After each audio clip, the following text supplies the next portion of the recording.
Ever get the feeling that life is just not going your way? Every minute it's something else.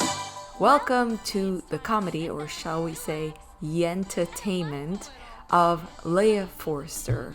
Leah Forster has worked for many years as a frum comedian, that is, as an Orthodox Jewish comedian, putting out numerous DVDs, shows, CDs, and performing for full houses of Hasidic women and women only, among which I had the privilege to be in the audience in the past.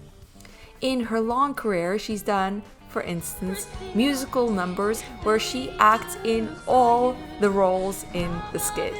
Leia has done, of course, numerous stand-up gigs for large full houses, like at fundraising parties that I used to attend. It would be in the enormous wedding halls of our school, or for little parties like we see here on this YouTube clip.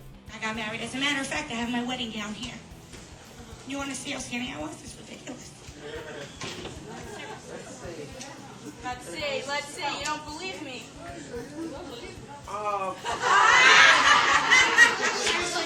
After a baby? Anyone here had a baby? This is what it's like after a baby. You'll know what I'm talking about. You just come out of the hospital, okay? This is Maimonides, right? Mazel tov. Yeah, boy, not a girl. Some of Leia's work, which reflects the Hasidic community's tendency to more entertainment that is audio only than audio visual, is available only in audio, like this. She was begging me with all her heart. Give me a few. I can't even tell. It was stunning. Which is a combination of song and skits. Leia is now on a different path, performing for wider audiences in comedy clubs, and on her social media account there is a ton of lighthearted shorts with a whole plethora of personas that she embodies. Leia's departure from performing for the community of women only, of religious women only, is what makes it possible for her to talk to me very candidly without worrying about her reputation as an established comedian. And this is in line with many of the opportunities I have on this channel to speak to people who have in some way departed from their traditional place in the community and therefore are able to speak without worrying about what will the neighbors say and social repercussions, especially those who are very successful in the community.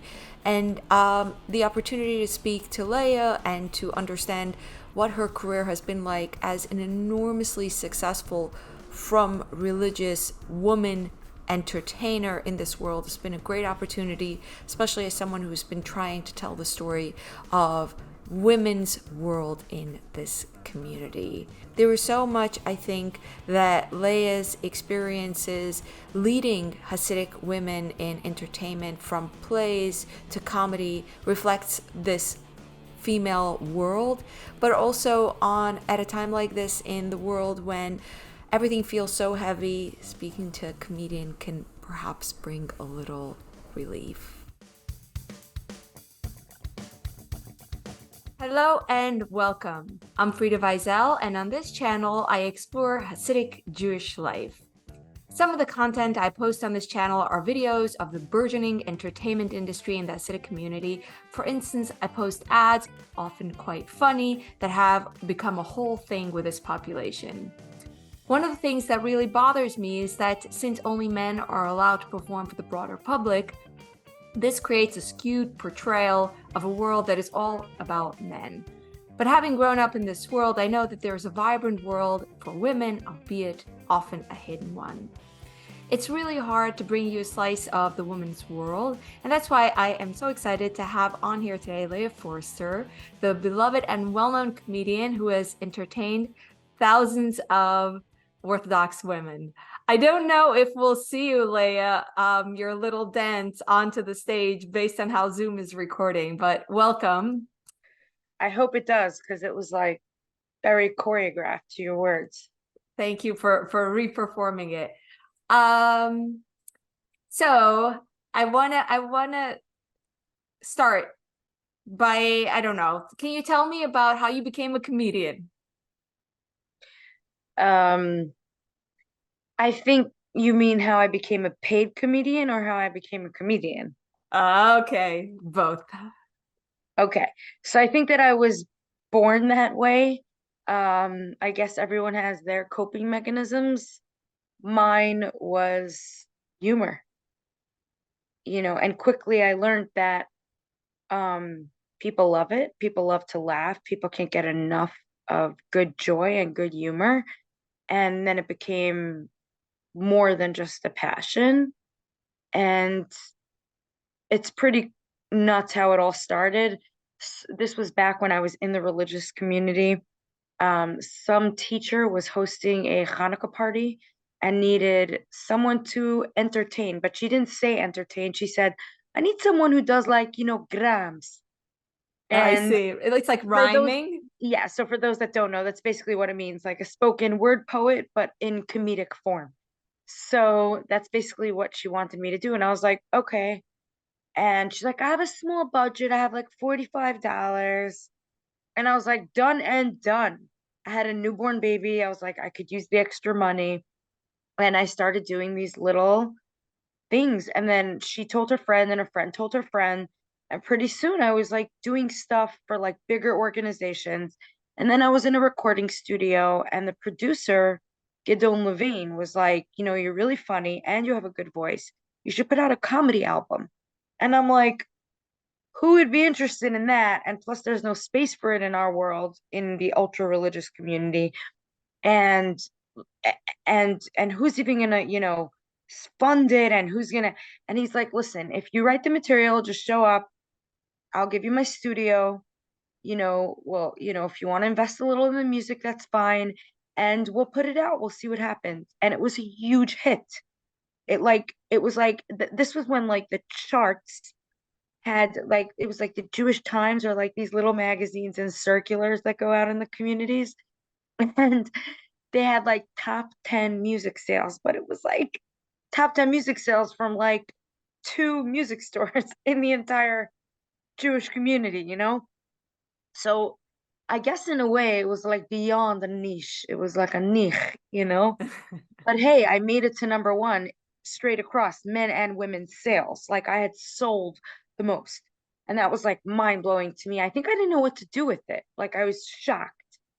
And internally, I was struggling in my own life with like suddenly realizing that the more popular and famous that I became, and I was putting out more albums and DVDs and being hired and flown around the world to perform at every like religious event, and I had no competition. There weren't like other performers. There were like some singers, and I was the comedian, and I also sang. So I started producing shows and writing plays. There was no end to the Jewish entertainment that I was like contributing to. And there were many other people that contributed too, but I'm saying in terms of like my unique flavor that I brought, which was the jokes and the, lightheartedness. And also not just the jokes. Like the couple of shows that I produced were pretty heavy and intense. And in fact, when I took a show at Rachel's place, I played Maya Rothschild, which was a very serious role. My fear was that I wouldn't be received well, that I would walk up on stage and people would assume I was there to make jokes. And people always ask me, are you nervous when I get up on stage? And I'm like, normally no. But I was nervous because I was revealing a more authentic side of me. And when I walked onto stage, I began with like a hello, like to my wife in the play, and there were chuckles in the crowd. I remember the chuckles, and like all my self-doubts were like highlighted. But of course, I was like, I don't care, I'm doing what I love. And then I ended up loving it, and then it was received really well. And then I ended up taking on more serious roles. But for the most part, that's where it began, from that community, um, which is a blessing and a curse, because had I not been born in that community, I believe I'm naturally funny, and maybe I would have had other opportunities and blah, blah, blah. I would have, I should have, I could have, but I didn't.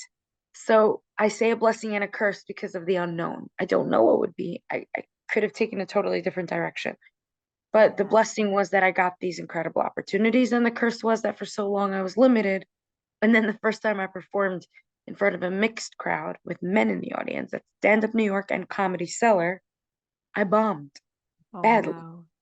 because I Oh saw no. men and I was like, I had never performed for just like a secular, chill audience before. So now was the real test. Am I a really good comedian? Men And are the barometer, Leia. no, no, it was a real world.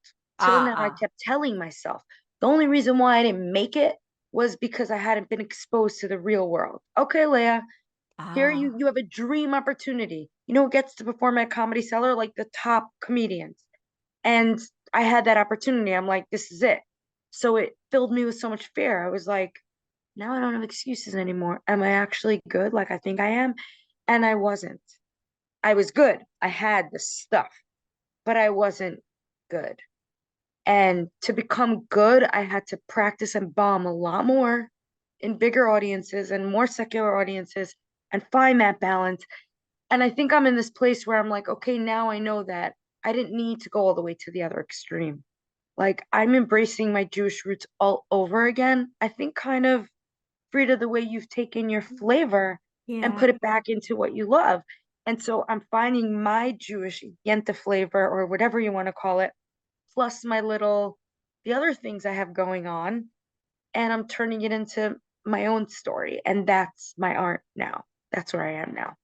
That is awesome. Can you tell me, first of all, where did you grow up? Just because I'm interested in placing you in the spectrum of Orthodox Judaism. Some of my viewers know that there's a lot of gradation. New and especially like the nuances. So I was born in Williamsburg, and I was in U on U Street, and I that's where my grandmother, I think. I was there only as a baby. When I was very, very young, my parents made the move to Boro Park. And Wow. for those of you that are listening and are familiar with Frieda's nuances, then you'll understand that that was a big move. My father wore a Strymel. My father was mainly Tush, which is a community in Montreal, but my mother was Closenberg. So the roots were Williamsburg and Borough Park and a little bit of Canada, the good Heimish Jewish. They would not consider themselves extremists. You know, we had the Ted Ne'eman in the house and the Hamodia and and the Bina magazine. So my parents were like more open-minded, and we even had a VCR, and we watched Yeah. Miami Boys Choir, and very, very occasionally my father would let us go to Videorama and rent a video like Charlie and the Chocolate Factory. And so we were not like, I wasn't like as sheltered as a lot of other people, but sheltered in the sense that never spoke to a boy, never knew what a husband and wife like other than them yelling at each other you know, or like talking about the kids. Like I didn't understand what marriage or other relationships were. We, weren't really encouraged to pursue our educations. Women were told that our value is in the home, and my mother especially. So I can't speak for my whole community, but my mother loved being a balabusta. That was her claim to fame. She was a phenomenal cook and a baker and a host, and that was all that mattered. And it's funny that until today, that's the role that I like. I don't only want to be a homebody. I have a career and I love my career, but I also would be just as happy to be home cooking, cleaning, taking care of the kids. I would love that. And I love that and I love doing it. And when everyone knows, if your viewers don't know, I have a 19-year-old. When my kid was growing up, I cried when I had to go back to work. Like it was legitimately painful. Like I had no choice, but I would have loved to be home. And you know, You I'm have one also child? I have one. And Me also too. like, being queer on top of that, like I always take that role anyway, even as a career person. I'd like to think that I would choose someone who also has a career. I'm actually currently in a relationship, and I've learned from my mistakes on podcasts not to talk about my relationships because then when they end and I listen back to them, it's like, but I also know that's self-sabotaging. So here we are. I have a It's girlfriend not and it's ending. Yeah. amazing. Exactly. And it will be and it will. And when I listen Yes. to Good this, it stuff. will even flourish. Exactly. Oh man, we're manifesting. Exactly. That's what I want. But in our role, thank you. Actually, that flip the switch. Now I can feel comfortable. Phew, I have a girlfriend. That's okay. I'm allowed to say that. Woo. Okay. So, bringing it back. So when I'm still When you freaking grew out. up, I have a yes. girlfriend. Oh my God. Oh yeah. So in my current relationship, like she's a career person, I'm a career person, but I just love it. I love doing laundry and I love folding it and it's smelling good and I like cooking and baking and hosting and it gives me pride when my kitchen is clean and I can't explain it. Like, I get so it. I get yeah. it. I totally get it. I also come from a world of balbustas. There's something about your nest smelling good and having just the pleasure of having just cleaned it. And Yes, yeah, but I'm gonna take it a step further and say like again, I'm queer and all the, all the alphabet soups. But I do feel like it does make me question the gender roles that I thought I thought in growing up were normal.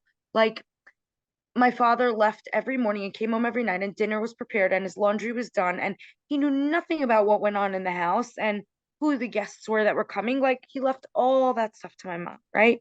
To the point where he would finish his dinner and he wouldn't even take his plate, you know, once in a while. Like I do remember him like making us an egg, but like a terrible one. So the role was hers and it was a woman's responsibility. And I don't consider myself part of that norm. I have a career. I've always been a breadwinner. Like I had a husband for 12 years, so and I don't believe in a man has to do this and a woman has to do this. I think every relationship is different and what works for your energies. And so that I do both makes me feel extra bad. BI. yes. Exactly. I'm not going to say that word, Oh, but I cop what I'm see. saying? I Cop what I'm see. saying? Exactly. I see. Sometimes I get comments from people who criticize me for using words that seem to me very benign. Badass is fine. It's fine to say you're I badass. think in context, exactly. But I will say that I've been working on a lot of things, and one of them is the way that I speak. And I think it's also because as a comedian, I used a lot of it on stage. I used a lot of like F bombs and B's and like a lot of words that looking back now, I'm like, I didn't need to. The jokes probably would have been funnier without it. Um, and that doesn't mean that a good F every once in a while is not appropriate. Like F Hamas, you know what I Yeah. mean? Yeah. Oops, for your viewers, I know. Whatever, I don't consider that a political statement. I don't. No, It's no, not. no. Okay, F terrorism all over the world. Same with all the other terrorists. Yeah, yeah, yeah. Um, but yeah, Well, so I'm working on the language. I'm working on context and content. can we talk about your comedy? What comedy did you perform when you performed for From Women? Can you start with what your grammon was like when you were paid $45? Like, what did you do? Okay, so you see, from the start, I figured out my niche, and that is I'm really good at coming up with jokes on the fly and customizing material. I'm like really good at that. I do a lot of like customized videos now. People will send me requests for birthdays and anniversaries and as specific characters, the ones that I play on Instagram and at my shows. So they'll say, "Can you be this person and tell my mother this joke, that joke, that joke?" And I personalize it for them. So that's what I did at the first party. I called up 3 teachers and I got information about the school and the private jokes within the teacher's room and the little gossips that go on and the stuff that, grinds their gears and the things they say behind the principal's back and blah, blah, blah. And then at the party, it was only faculty. I just went off and I did a bunch of jokes, sharing a lot of inside information. And everyone just kept looking around like, how does she know this? How does she know this? And I realized quickly that's a niche. So now I do that. A lot of what I do is birthday private events, birthday parties, Sheva brachas. So I talk about the couples and the family. So I weave in my characters and my jokes also with customized material that's for that specific event. And so that's basically what I do and what I've done. And so then it became commercialized because more people wanted to see that. So I started doing DVDs and videos and then shows. And the shows did stress me out because authentically, that's not where I shine Uh-huh. in mass audiences where the kind of connections that I want to build with my audiences don't land in such big spaces. I would say the exception would be if I make it super big and I land up in Madison Square Garden and people from everywhere come just to see me and hear me and understand my brand, then they're there for Leia. That's what I want. Some people are like, you have loads of followers on Instagram. I'm like, I have supporters. That's how I see them. It's because of them that people pay me for advertisements. It's because of them that my tickets sell out to shows. It's supporters. Yeah, I you have. support them. I give them pieces. They give me pieces. Yeah. Okay, I did see one of your comedy bits. I've been scouring the internet to find your From Days comedy stuff. It's really hard to find because there's, I'll tell you why. I'm going to share. This is a yeah. hard share, but so be it. When I made a decision that I was changing my lifestyle and I no longer wanted to be a part of the ultra Orthodox religious community, I knew that would come with losing a big income because I was a financially successful entertainer. And I knew that I would have to kiss that goodbye, and I wasn't ready to because I knew that I would be a single mother, and I also knew that I would lose the community support and my family and my marriage. So knowing all that, I wasn't ready yet. I wasn't safe enough to just leave. And when I slowly made changes and built the career, I tried to leave that life and build a new life and not have to ask. So I hustled a lot. And one of my hustles was figuring out what I'm going to do about my entertainment collection. Because once I leave, it's not worth anything anymore. You know, they'll get rid of me and they'll take it off the shelves and I'll be gone. So what was my option? I went to the label and I told them, I'm willing to sell you everything, all the rights. Like instead of getting residuals, give me a one-time payout. Wow. And they did. And I stuck around for a while for that reason, so that they can make some money. And then when I was ready, and it happened sooner than I expected because I was outed, and then they took it off the shelves. So that does hurt sometimes when I think about it, I think like I don't own any of the rights to any of that. And it's a Oh, shame because I was proud of a lot of what I did. Um, and also I don't own it, but also I'm not even sure what it's worth because it was made for a very specific audience, and that audience is I no longer am welcome in their community. And that's okay. It's like a lot of things in life, like those are losses and losses need to be grieved. And so that's something that I deal with. I deal with that grief sometimes, like randomly, because I think of what I put in. I created yeah. art. I really created art, Yeah. and not like in a crazy way. Like I created art and I'm such a genius. I didn't make it by myself. We worked hard and everyone contributed. And I was very proud of what we contributed to the community. I mean, to take the songs of Journeys and to create a story around it and then have thousands of Journeys is the people. tape, is the Journeys, the Jewish band Journeys. I was like, non-Jews have Broadway shows all the time where they base it on famous singers' songs. Like, we should do that. We have Jewish classics. Let's do this. And my friend and I, Bela, we literally sat and sketched them out at the pool on napkins, like in notebooks. And we were like, are we going to do this? We had meetings Wow. and lunches and we met with organizations and we did it. And it was something I was really proud of. And so those and more and all the plays that I wrote. Um, and it's funny, some of my friends from the community still to this day um run big projects at camps, at Jewish religious camps, and will call me and I'll still write the scripts. They just don't know that I wrote it. I'll do it for my friends as a favor, Wow. but people don't know that I'm still doing it, and that's okay. But again, it's a grief to know like I'm in a place where I'm pretty comfortable with who I am and how I live my life, and to know that there are people out there that are not comfortable with that still makes me a little uncomfortable. But that's okay, you know. Can I ask you, when you go, let's say, to Boro Park, I don't know if you ever do you like you I'm sure you have made a huge impact in people's lives. I, of course, remember you were like a larger than life character.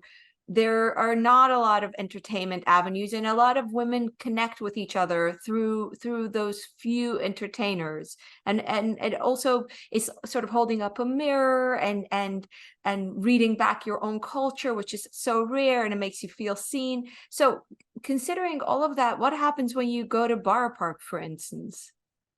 Today, Yeah. I don't think anyone would recognize me. I mean, think Really? of think of the way they know me. And every once in a while, recently in Williamsburg, actually, a woman stopped me and said, "Oh my gosh, are you Leah Forster? I really love your stuff." And I was like, "That's so sweet." And she obviously lives so abundantly.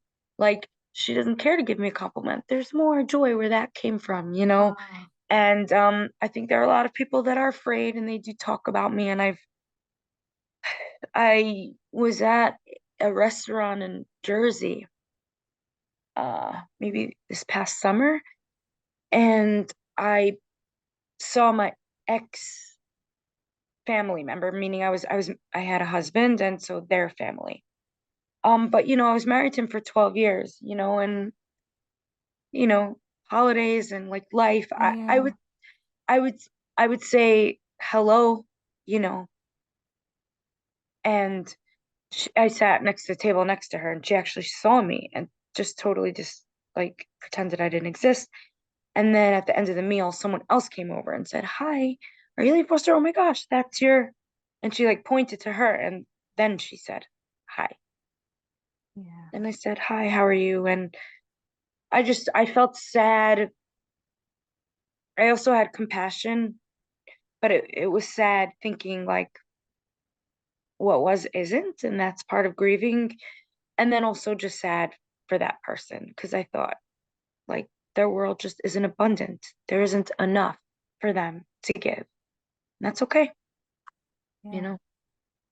I am familiar with the families of in divorce ignoring you and how that makes you feel.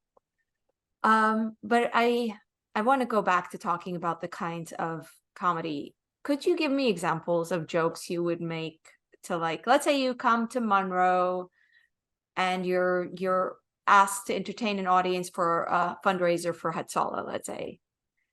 What would your give us some examples. Okay, so an easy jokes are always stuff like, "Yoy, I can't believe I'm at Hatsula." And then so you start like that and you go, "Don't ask. Last week, my mother-in-law, also known as Schwieger, had to be taken in by Hatsula. She survived." I see. So something like that, and then add to it and say, "You know what I mean? Like somebody said to me last week, my mother-in-law is an angel." And I looked at her and I said, "Lucky you, mine is still alive." So those are easy jokes because in our community, for some reason, making fun of mother-in-laws are okay, like they're considered the devil. So I would start off with something like that. Relatable. Everyone's got one, everyone is one, everyone knows one. So I would start off something like that and then see the temperature from there. You don't have a script? You don't come completely prepared? You do. I do, and I will say that, ooh, I'm going on the record here. Um, when I was doing very intense trauma work, EMDR work especially, I had a lot of lapses in my memory. Like I was struggling to remember things, and the treatments were making it worse for a while. Like really I had a hard time remembering things. But I was performing more, and I took notes up on stage constantly. I also smoked a lot of weed. And that was like the pattern. I was stoned and I was forgetful. So I needed the notes and I wasn't sure if it was from the weed or if it was from therapy. Luckily, I'm done. I'm never done with therapy, but I'm done with that modality of therapy. And well, maybe, who knows? I mean, what is therapy even? Therapy is yoga, so I'll never be done, I guess. But also, Therapy's uh, yoga. yes, my memory got a lot better, and also I stopped smoking weed, so my memory definitely got better. I see. So it's not a problem for me personally that you do notes. Like I don't see one difference or another. It's really hard to understand how you roll with it, even just watching your very short clips. So much goes into it. As someone who tries to understand this society, you just to create like 45 seconds, you have to know so much in order to replicate these characters. So you have like a toolbox of characters. How many? It's interesting because the temperature is changing so much in the world. So it's like I have so many, but so many are like not okay anymore. But over the years, they were. Like I would do like Natasha from Brighton Beach, like she is going to school to become a dental hygienist, you know. And so like I did that character, and like my papa was in Moldova and he was mechanical engineer. So one of the jokes that I would do, which is like so not okay today, but I would be like, so this guy came over to me in the club and he was, annoying me and I didn't know how to get rid of him. And he was like, do you have a man? And I said, no, I was a man. And he went away. Okay. Now, it's for the time,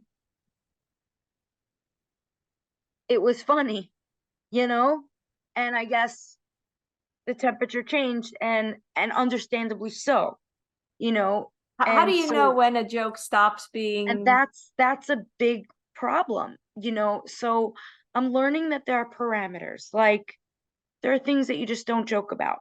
The problem is who decides what those things are, and I think that's for every person, and that's why humor is subjective. But I also think that if you're coming to a comedy club, like if you're paying money and walking into a comedy club, like I think that should be a safe space. I'm gonna switch it around for a minute. It's gonna be a safe space because like, to me that's my therapy. That's my way of expressing my art, and it needs to feel safe to me. You know what I mean? Like if you're gonna start getting offended by things that I'm making jokes about because I'm offended, we have a problem. You know what I'm saying? That's why I do think, yes, a comedy club has to be a safe space. It doesn't give the comedian a right to be horrid. But if a comedian is getting up there and just sharing their perspective on stuff, you have a choice, come or don't come. Trust me, there's a lot of comedians I'm not interested in. They're very political. If you automatically assume that your whole crowd is one way when it comes to politics, I don't want to be in such an audience. If you automatically assume your whole crowd is religiously one way, sexually one way, I don't. I want to be somewhere where everyone's, hitting something for everyone, you know? That's Okay, I have a different question on the subject of making sure what you say to your audience is on the up and up. How was censoring yourself to from audience different? You're laughing. Oh my God. That's like a whole nother section of jokes. Like I remember, okay, I never had to control my language. My language came very easily to me, also because I was a teacher for many years. I taught high school English and I taught Oh, Shakespeare. So I had a lot of experience with censoring myself, especially in a very religious environment. Getting up on stage was not a problem. But at some point, I was like, if I have to make one more joke about diets, again with the diets and again with it's funny the first 15 times, but honestly, those are their chats. It's like peeking into their windows. You know, religious women love WhatsApp, men too, but like what oh no. group chats, but like WhatsApp is where it's at. Everything happens on a good WhatsApp chat. Do you hear me? Yes, yes. You disappeared for a minute, but I got you. I didn't miss anything. Okay. So You're talking like, about WhatsApp. yeah, and I think it's hilarious that like when I would get up in front of these audiences, I would literally be just reading WhatsApp conversations and then getting up on stage and doing those things because it was like, I just went to my nutritionist. She said She said I could have extra bread a day if I run on the treadmill for 25 minutes. Like, die. Like, I can't. And it's like, Toiris Moshe Messina, which those of you that don't know, it literally means it's the tabernacles straight from God himself to Moses. That's Yeah. literally Bible. Bible. Okay? That's how truthful it is. What So is so that's truthful? What? like Wait, what? like repeating these conversations about like, Oh, or like this person would be like, my daughter just turned 18, and the the other woman would be like, yo, what's her name? She'd be like, Malky Baswat. I want to put her on my Tehillim list. So like this was it. Like they put you on a special prayer list to start praying that lest you turn 19 and be an old spinster, you know? So like these things are funny. They're just funny to me. Now, if I think about it, is it really funny? And no, sometimes I'll post that. I have a character. She read the Boro, she's like the bump, and she's like 18 and she's like desperate to get married. So I have this character that I do, and sometimes I'll post stuff. Like recently I posted that she finally, because she's turning 20, is willing to sacrifice and go out with a working boy, which is a boy who's not sitting and studying Torah all day. Big sacrifice. She's willing to go out with a guy who's going to have a job for a bit, you know? So if I think about it, is it funny? And I had people who wrote under, like, this isn't even funny. This is sad. And I'm like, I get it, but like, lighten up. It's also yeah. really funny, you know? I mean, if And the people, beautiful. I And it think it, works for a lot of people, you know? I think even the people who live it find it funny. I mean, you get caught up wanting to live up to certain standards, but you can still laugh at it. People are not humorless, even if they recognize themselves in this character's desperation. Do you find that your characters like Sharon Dvora or Tichel Tuesday lady, do people criticize her? She comes from such a loving place. I think so. And I would say 9 times out of 10, I have mostly positive responses. And maybe that's like what I look for, but that's what I see. And then I do have the people that are like, how could you do this? You're going to hell. You're making fun of people. You're making fun of Amish people. Now, could you say that I'm making fun? I mean, it's relative because, for a very long time, it was very acceptable for me to have a character named Muhammad Apakatana who drove a taxi and now an Uber. And he turns around and says, well, you want a TikTok? And please don't forget to give me a 5-star rating when you leave this car. And that was okay. There was a time where that was okay. Or I walked into to get my manicure and, there was a lady behind the counter. She was like, Hashbara. And I said, what did you say? And she said, I say you very pili. Pikakala. There was a Yeah, you're time not. where it was funny. But Yeah, yeah. times are changing. People are more sensitive. I'm okay with I want to be more sensitive. I'm not intentionally trying to hurt anyone, But then again, like sometimes I feel like people do need to lighten up a little bit. And I get it, life is heavy. But if you would embrace it instead of fighting it, like we can all just have a good laugh together. And that includes Bailey from Teal Tuesday. She's a corrector. She just never went to college. And she didn't get her PhD. So she says she's a corrector because she can't say she's a character. Does it mean every word is true? Of course not. Everything's an exaggeration. Does every single Uber driver, the minute you get in, put up the music and, talk to his 12 children on the phone and they say, sorry, what are you wearing right now? You know what I mean? Like, not everybody does that, but overall, you pick from here and there, and that's how you create a magical comedian character. And so that's Bailey to me. She's warm and loving, and all her intentions are good.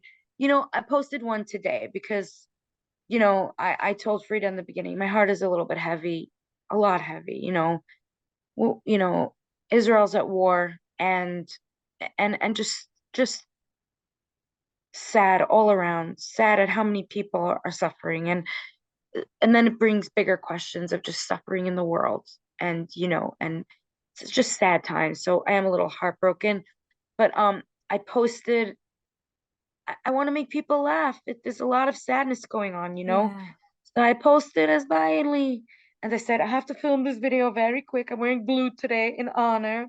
And I'm being a little subtle, as you could tell, a little ring, a little muggen of it, whatever shot. But my husband is not gonna like it, and for 2 weeks I'm not gonna get any spending money.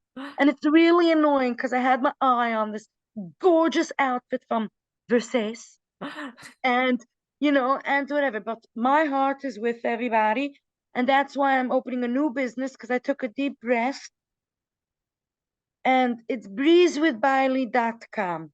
It's It's in the free. basement.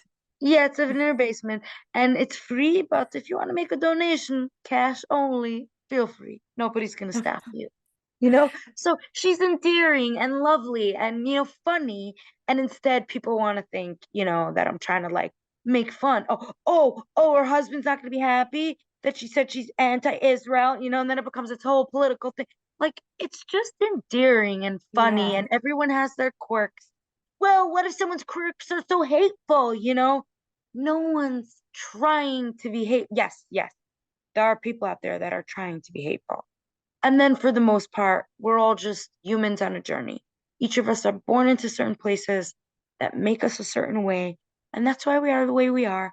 And with enough love and with enough joy, we can really just have positive effects on each other. Like, we gotta Oh. chill. We gotta chill. Oh, that is, I feel like it's such a heavy day thinking of speaking to a comedian now with everything. It was like, oh, this is going to be a hard mental shift. Although I did think that we'll have a more serious discussion, but I really appreciate what you're saying. I feel like creating characters is a way, it takes so much embodying them, knowing them. It must come from a place of closeness that I find, I don't know, I find it to be incredibly like a walking in someone else's shoes exercise, and it's good to That's laugh. the slogan on my page. Like, under my name, it says relatable comedy. And it's Relatable comedy, I see. because I always enjoyed that kind of comedy where it's like you're sort of peeking into somebody's window and getting a glimpse of a life that's pretty similar to your own. They've got the same hangups, they've got the same relationship issues, they've got the same parenting journeys. It's all like, and we're all in it together, which is kind of, it's uncomfortably comfortable. Yeah. Yeah. You wanna share something else about your experiences as a from comedian? If you think of this as kind of my archive, that one day if I work on a PhD on women's entertainment, I'm gonna want to have like a story of something that happened. Or I know diet jokes and jokes about mother-in-laws are really popular, but like what was really trendy or something in particular that happened? Um, I do a bunch of airport material, which people really relate to because everyone's always flying somewhere, Oh, you know. really? And I do this piece where I'm like, so I make it to the airplane by and they go through my luggage and they start going through everything and they take away my deodorant. And the woman's like, I'm sorry. And I'm like, don't apologize to me. Apologize to the person that's going to sit next to me on the plane. Okay. So I get on the plane, and of course, I land up next to Snorri Snorenstein, and I start doing the snores. And there's a lot of people that like start poking their husbands and being like, "You hear? That's what you sound like." And so I do that whole bit, and then I say, and I'm like, I can't take this anymore. And I go to the front, and I tell the woman, and I'm like, listen, on the way back, I need 2 seats. And she's like typing furiously. Again, another character that right now, what I'm saying, in this political climate, it's not so okay to talk about. But that woman who's like behind the register and she's like, let me see what I can do for you. That's a blackout tape. I got it. Right. And I'm like, okay, I'll take the 2 seats. And she's like, all right, would you like those 2 seats next to each other? No, I want to put my toches in the front and my hip in the back, you know? So that's always like, when people like, and everyone can relate to it. And it's also like the whole stupidity of bureaucracy and, Yeah. so all relatable, and I want to get to a place where I have 100 more of these that I can write and also speak comfortably, quickly, comfortably. Switch into the character. And also be appropriate. I feel like as I mature, I don't want to be the comedian I was 5 years ago, and that's a good thing. I want my jokes to be more clever. I want to craft them together. I want to insert more of my own accents and zhuzh. I want to make sure that the language is, received well in all audiences. So just a lot of, and it's good. This is life. We got to level up in things that matter. Making people laugh matters to me. Yes, it matters. It matters. It's amazing. It's brilliant work. It's art. In the end of the day, it's art. By the way, when I was at Eichler's, I was pretty sure this was like a year ago that I saw your DVDs on the bottom shelf. Did I imagine it? Oh no. Are you dropping big bombs for everyone? Listen, honestly, I mean, I own no rights to it. So whatever they sell, I don't make. And they have their own Jewish streaming platform, like kind of like Netflix, but like Jewflix or one of these. Really? We're flicking some bean somewhere. But see, that's the kind of jokes that I want to try to not say. Really? But Why? this is a podcast. Well, I mean, I would say that, not never. I don't ever want to say never. It's the same how I felt about when I stopped smoking weed or stopped drinking. Like 10, 15 years ago, I stopped drinking alcohol altogether. I was never drunk, but it just didn't bode well for me. And so I would say right now I have a drink every like once in a blue moon, and if so, like a tiny bit. So I wouldn't say never. Same with weed. I wouldn't say never, but I would say that it's no longer like, part of my life. And that's how I want to feel about language. Like it's something that an innuendo here and there, but I prefer like the Tichel Tuesday that I did today or that I'm doing recently, which are clever, smarter websites, funnier punchlines, tighter, and also,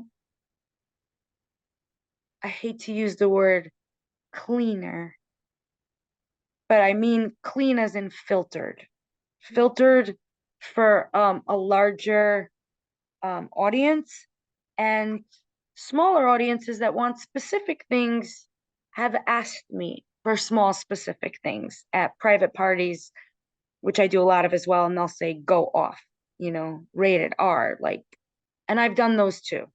I will say that where I'm at right now is I won't be doing those either, and I have gotten a couple of requests actually recently. I'm not doing those either because it makes you in. It still doesn't matter, big audience, little audiences, it's me. I'm saying those things and doing that. So for now, it's kind of like I'm on the other end where, and I'll find my way. I'll find my way eventually. I appreciate that. I feel like a lot of sexual content and cursing content feels very lazy, and it feels like it fills where there isn't actual humor. It's like, oh, we'll just lean into that. Yeah. I am in it for bringing to life in an exaggerated form, nuances, insights, characters, people, things that we pick up like on in life. Currently crafting this whole piece that I'm writing about gender, because it's such a hot topic right now. And then of course saying, first I have the bi perspective, like I don't care, bisexual, transsexual, whatever, like, so that angle, but also I think a lot of the jokes that I used to say about, like, especially sexually, which was about women, came from wanting, I wouldn't say to dumb down the joke, but to simplify the joke as why I'm a lesbian, why I like women, why, and I went down that predictable route, and looking back now, I'm like, the jokes could have been so much more clever because my relationships with women come from how complicated they are, as my own work that I need to do with, and how it ties in. Doesn't matter what gender you are. Close your eyes and pretend I'm a man, okay? And this is your wife that I'm complaining about. Or close your eyes and pretend he is. You know what I mean? Like it's or is nothing or no one, or you're two gays or two straights or two or No, don't go. dynamics that are funny no matter what. You know what I mean? You got cut off a little bit. Something went up. Oh, what I was Yeah, saying is that these are relationship dynamics to me that are funny no matter what. I see. I And like, see. so I like to say a joke like my relationship is like a Spice Girls song. You literally have two people on the opposite sides. Yo, tell me what you want, what you really, really want. And the other person's like, I'll tell you what I want, what I really, really. So tell me what you want, what you really, really want. What I want, I really, really want. I really, really, really want it. And like to me, that's a relatable relationship dynamic. No matter what, there's always one energy that's more like this and one energy that's more like that. And that's what keeps it exciting and blah, blah, blah. I didn't need to make it into a lesbian joke necessarily.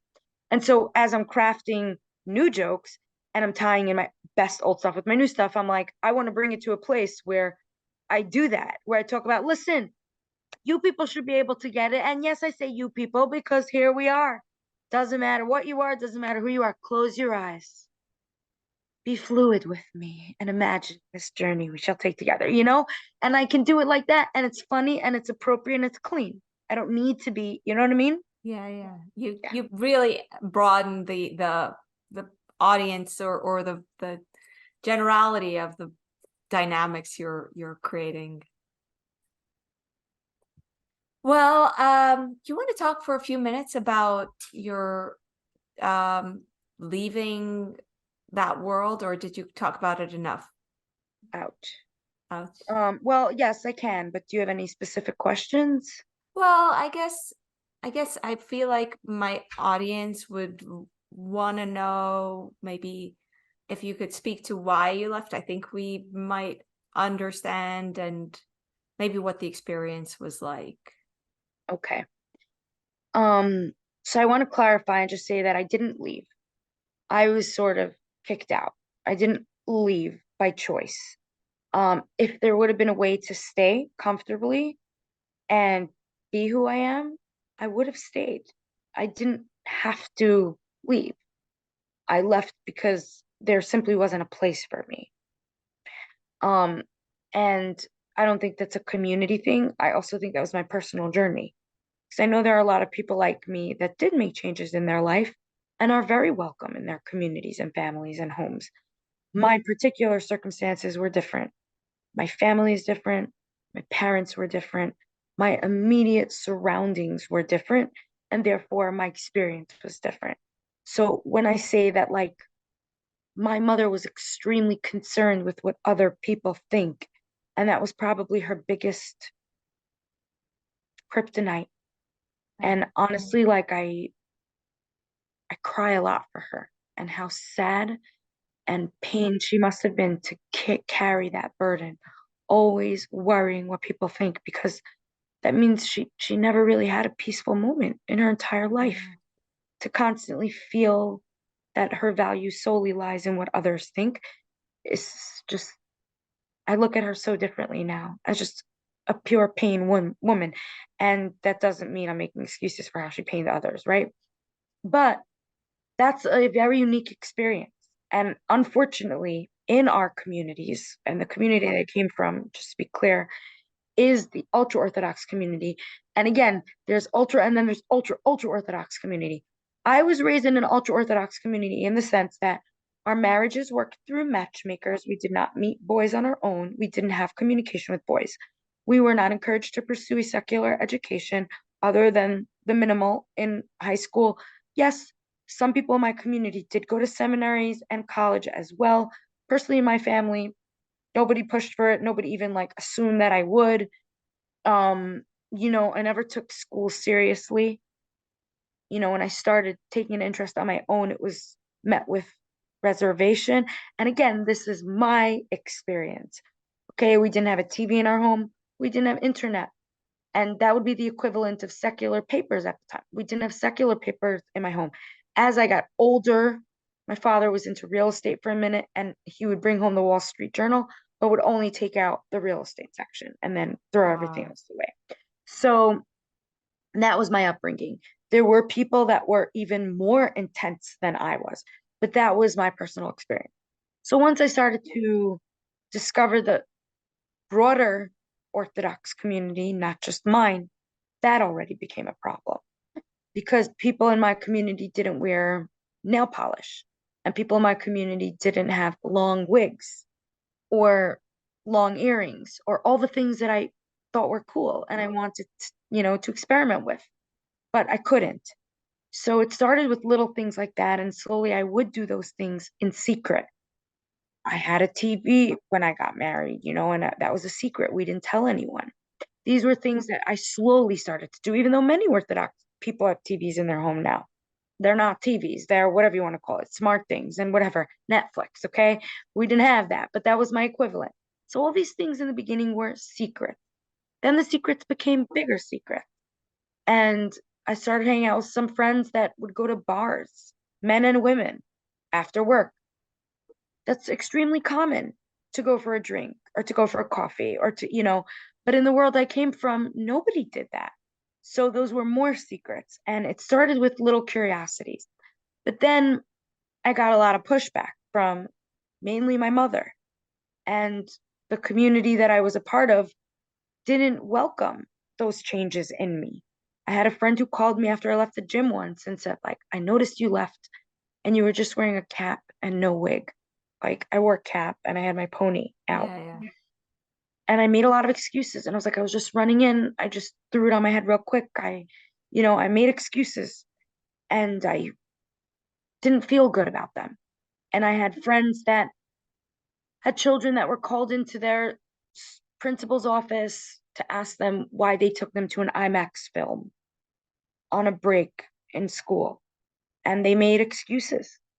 Well, it was a one-time thing. We won't do it again. And my kid has learning disabilities and all the things. And then my daughter started getting called out of class. My child at the time was identified as a girl, now identifies as non-binary.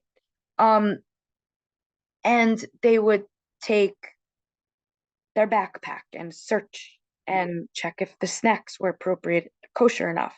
They were, by the way, but there's also nuanced kosher. So there's OU and OUD. And then it was, why are you singing Frozen, Let It Go? And how do you even know that song? And small things like that, which again, in the broader religious communities, that's totally fine.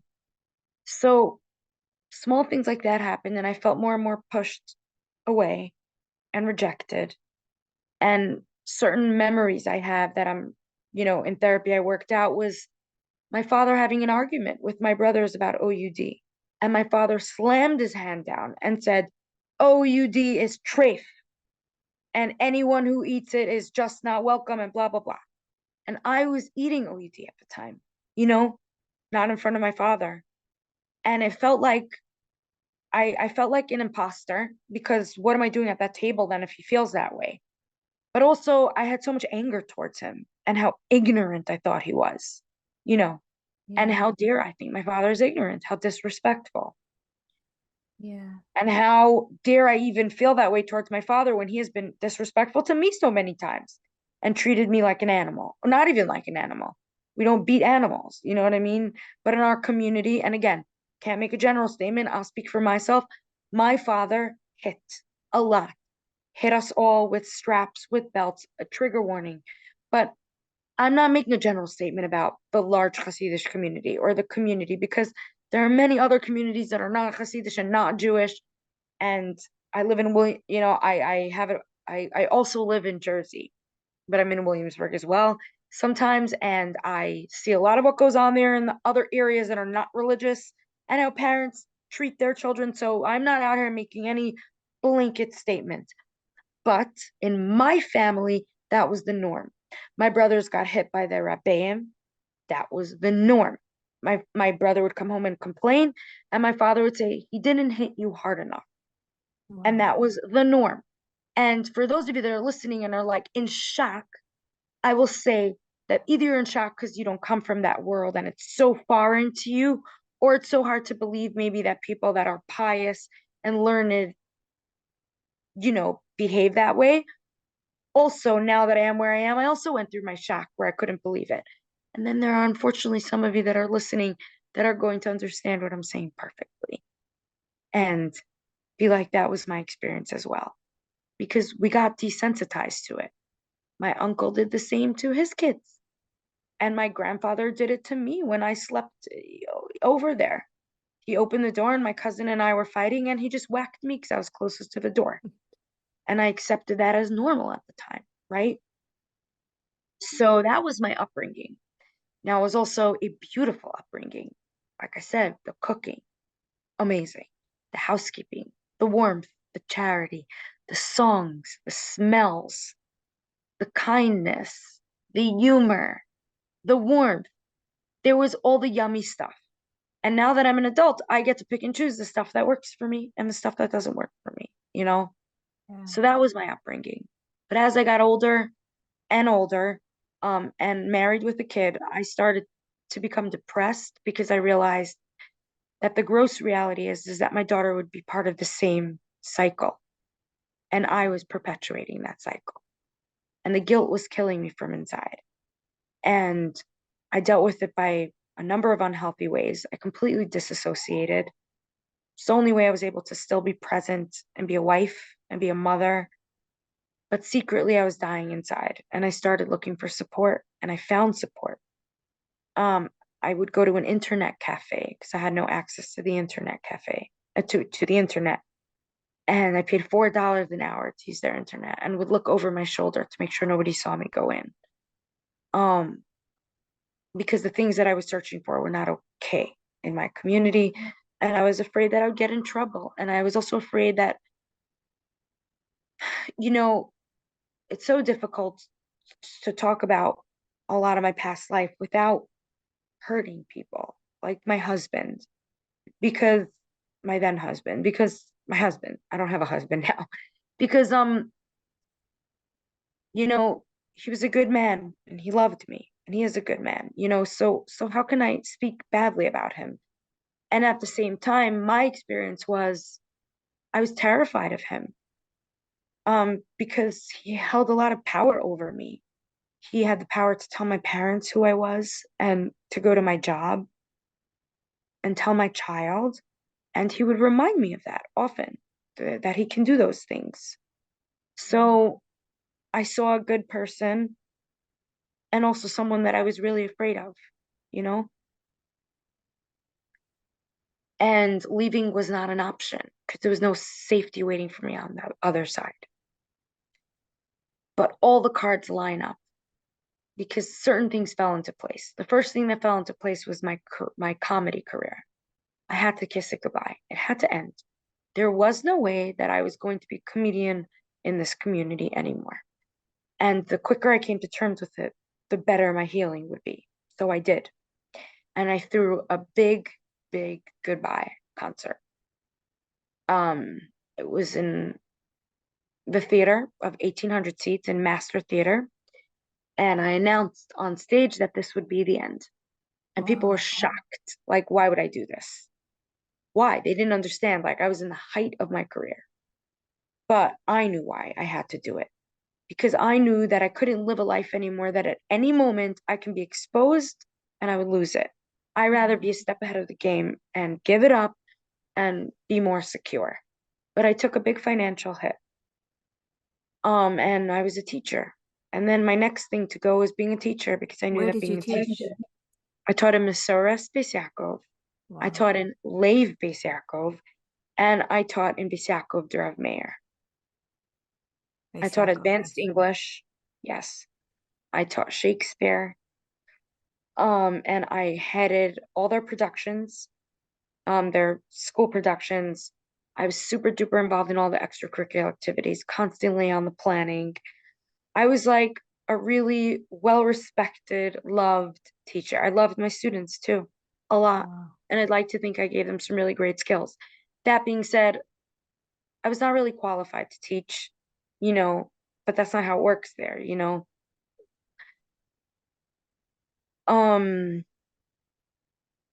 I mean, and then eventually I became qualified to teach, I went through the right avenues and I did what I had to do and I got, a basic college education, but, definitely not the proper college experience that a lot of my, constituents had in this field for sure, like, especially with what I do now.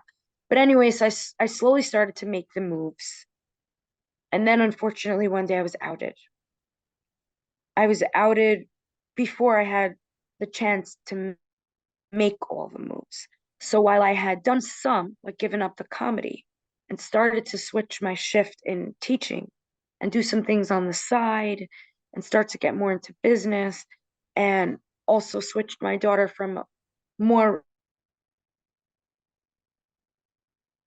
education, and that was because I say she at the time, really was unhappy, constantly being interrogated in school for everything that she watched and said and sang. And also, really, I wasn't doing her a service because she belonged in a school where she can get a better education and have more opportunities.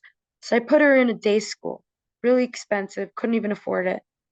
But according to my family, that was a death sentence. I remember one Pesach, Passover, I was at my parents', and when it came time to the afikomen, which is basically, go try to explain this to someone. It's a small piece of matzah that we put in a case and we hide it. This is to keep the kids engaged and excited. And then we bring out that piece of matzah, and then the kids get to trade back the matzah for something special. And hiding it is a whole process. And the father goes around looking for it, or the mother, or whatever. It's exciting. And my father, I took it. I was married already, and my kid was in a day school. And my father offered, I'll give it back to you if you let me cover her tuition. That was a lot of money. Like, I was going through a divorce and I knew that I would be financially responsible and I didn't know how I was going to do it. And I was so excited. And then my mother said, if we can choose the school. And doesn't have to be an extreme school. We could find something in the middle. And then she gave me like 3 options, which for me were 2 right wing. I don't want my kid to be in a school where her life will be about which seminary she will get into and who she will have to marry at 18. I didn't want her to have these decisions. I want her to have the best and figure it out. I also want to give her a Jewish education. And I also want to give her those strong values. And then I want her to make her own decisions. But, so you gave your daughter chazer? Which, by the way, means, did you give your daughter pork? Happens to be no, because I did keep a kosher home, and that again was my choice. And some of you will say, well, then why did you do that? And I think a parent reserves the right to make choices on behalf of their children, and that was my choice. I didn't feel that for my child and the life that I wanted, that it was right for my child to be in an extreme religious right-wing school, that it wasn't the life I wanted for her or myself. And by the way, my daughter's not happy that I put her in a Jewish school altogether. Like, my daughter wishes she wouldn't have been there, because the truth is she got bullied there too. Even though it was a day school, it was a very right-wing day school. And they made fun of her for having a gay mother anyway. So, and called her horrible names too, and told her to go unalive herself. Oh, no, that's horrible. Yeah. Like really intense bullying that really traumatized her. So, for everyone tuning in, again, there's no one community, a right community, or, this is a very personal, specific experience to me. I could share nuggets from the general community, which is, in general, in my community, we saw no same-sex couples, 0, negative 0. Basically, we saw no divorced couples even. We had like 1 divorced person in a whole grade of like 6 classes, and she was like an anomaly. Where I remember I was by her house on Shabbat once, this one girl in my class, and I was like, where's your mother? She's like, not home. And I asked her purposely because I heard that her parents were divorced. I didn't know this for myself. Wow. And I was that curious. So that's how sheltered we grew up. And on the one hand, it's really beautiful because, we didn't see what we used to call broken homes. I only know now as an adult that the homes were actually really broken anyway. And that would be like my home that I grew up in was a broken home. My parents were married. They had anniversaries, you know, they had a legal marriage, but it was broken. You know, we saw our parents mistreat each other and not be kind with one another and not be kind to their children because of it. And also spoil them and also do wonderful things. But it was a broken home, you know. And so that's my story. That's where I come from. And that was my personal experience. I happen to be finding my way back to a Judaism that matters to me and a Judaism that I find value in. And it's been a road. I am on the road. And so now I've had exposure to so many kinds of Jews. Like, I mean, and that's to touch just my community. I can't even imagine how much more I don't know yet, and humanity altogether. So, I would say that my relationship with Judaism right now is pretty positive and a really important anchor and value to me with where I am now in my life. In fact, I met my girlfriend in shul. So Really? Was it a mixed shul? no, and I told my rabbi, I bet you didn't think that the mechitza in the middle would mean that you're making me avoid men because kabal. No, it's not a mixed shul. And we just had Happy to hear. sukkahs, and we actually had, I didn't do this, but we had two separate floors, and the women had Torah on one floor and the men on the other floor, which I thought was really beautiful. So it was still like within Orthodox framework, and it was really beautiful and meaningful. And wow, this one woman next to me was just like sobbing. She never held a Torah before. It was like, I mean, I'm not there. I'm not holding a Torah, but I still think it's a beautiful experience and it meant something to her. I think if it means something to you and you get to do it, like that's a world I want to be in. You know what I'm saying? Yeah.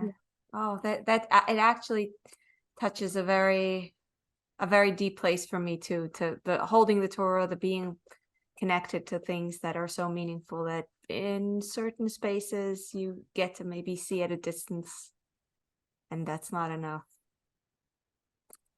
Leia, I want to thank you so much for sharing so much of yourself, but also for the jokes.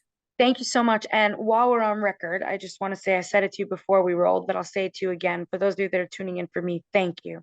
And for those of you that are tuning in for Frieda, because she provides such a wonderful service and support it, guys, because this is good stuff. Oh. What I admire most about Frieda is the way that she took her personal upbringing as well and created a beautiful, positive, meaningful life, and not one of anger and bitterness, but rather resilience. And I really, really relate to it. And it's a quality that I really admire. Thank you. Leia, as to quote a very wise woman, there's how did you say it? There's more from that space when you have to give. Abundance.